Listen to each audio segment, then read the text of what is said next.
some of you Knicks fans, your wishes came true. Tom Thibodeau is out as the New York Knicks head coach with the most wins in the regular season. But we all know that doesn't matter because at the end of the day, it's about those rings. We are going to go back in time, which I feel was the foundation of the Bulls possibly winning a championship in the future. Tibbs, as his first year as the Chicago Bulls head coach, won Coach of the Year, which is an impressive feat, while I might add.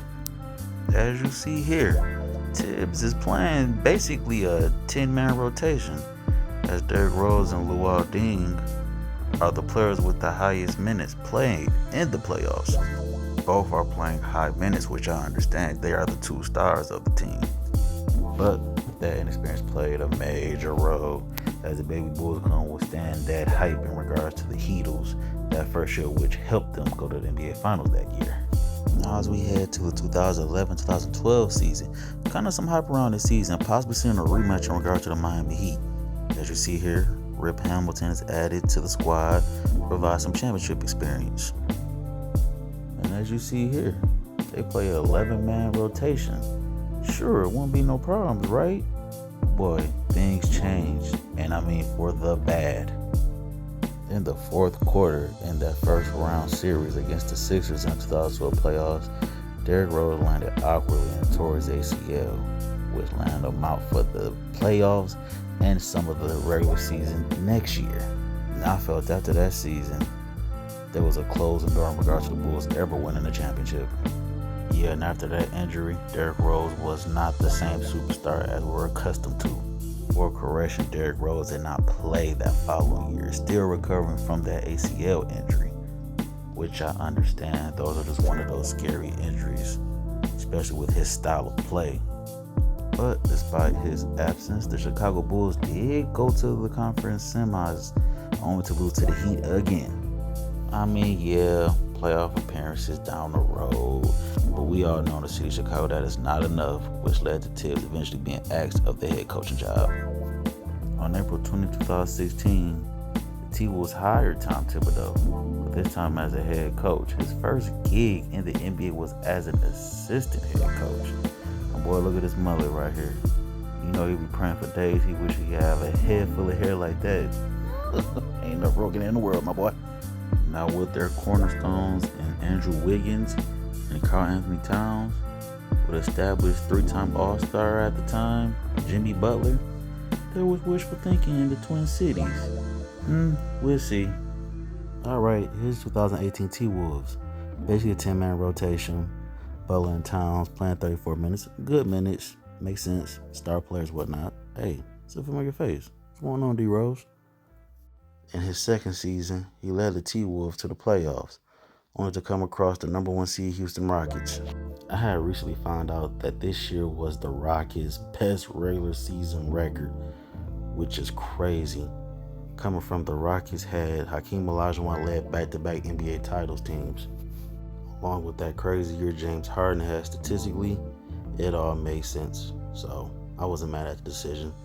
If you don't talk about free merchant like y'all do Shea, eat your hearts out. Go look at that footage in that year. He won MVP.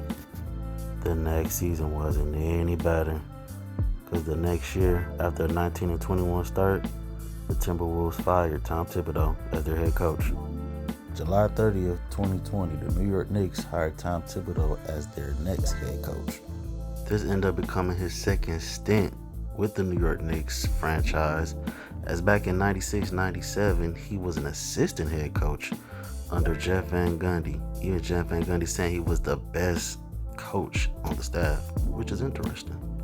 In his first year as the Knicks head coach, Tom Thibodeau won NBA Coach of the Year. He ended the regular season with a 41-31 record. The last time the Knicks been to the playoffs at that time was the 2012-13 season with those Knicks tape Knicks. So yeah, some hope in a big city, right? Well, never mind. After 2 conference semis and his most recent conference finals appearance, that was it again for Tibbs in the Big Apple. And now began the rumblings in regards to Tibbs' coaching style. Why he doesn't play his bench. Why he overplays his starters. I mean, you've had Kenny Smith saying this man wouldn't know how to manage a baseball lineup, which I found real disrespectful. As you see here, the Knicks played a 7-man rotation, but Mitchell Robinson playing the center did not make it any better for Towns, quite honestly. The Knicks must desperately search for a center in the draft for free agency. The team that beat them, guess what they did? Play their bench. And Hallie and Siakam played about 35 minutes apiece, so there was some trust in regards to the coaching staff and the players. And the team that they're playing, they used their bench as well. So obviously there's a formula that's been going on with the two teams left. Also brings the question, what is his relationship with Tibbs and Cat? Which also brings up the question, what's going on with Cat and Tibbs? Well, since the Minnesota days, there have been chemistry issues. You even had the players complaining on how soft Cat been playing.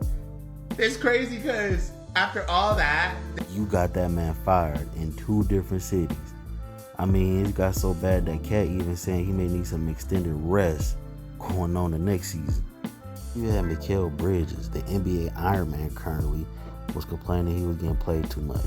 The game against Portland, which I feel he could have played to the bench some more. And here we are now. So who will be the New York Knicks head coach?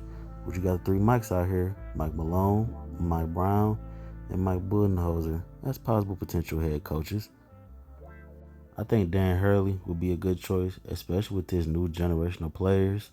Jay Wright also as well, with being familiar with the Villanova boys. Sure, he can tap their potential even more.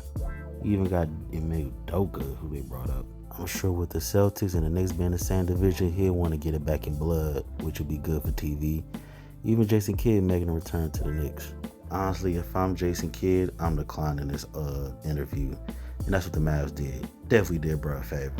Especially the idea that we're going to have a big 3 in Dallas. I mean, we know Kyrie's recovering from the ACL injury. I think AD and Cooper with that bench will do just fine. They're going to the playoffs, I'm telling you.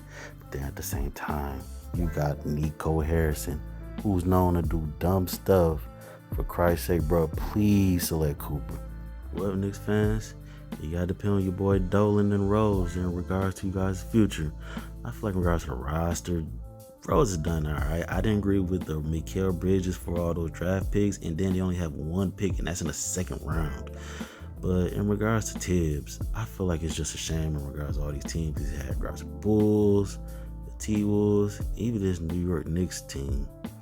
I kind of feel like this year's Knicks team was his best chance at going to the finals. Then especially with his bad luck of injuries and dealing with the Miami Heat has kind of been his downfall in regards to ever reaching the finals. With Tibbs, I possibly could see him as getting a head coach gig. I hope he does. Overall, Tibbs is a Hall of Fame coach.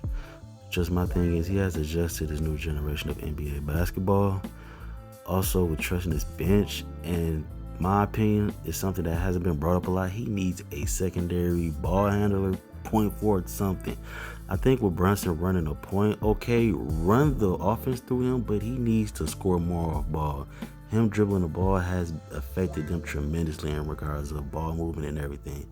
So if they find like a point forward, somebody, a secondary ball handler will help out tremendously in regards of moving the ball. They have to learn how to move off ball. So that's my opinion on it, and I wish Tibbs best of luck in regards to his coaching position in the future. Knicks fans, what do you think? Comment, subscribe, share, and I'll holla.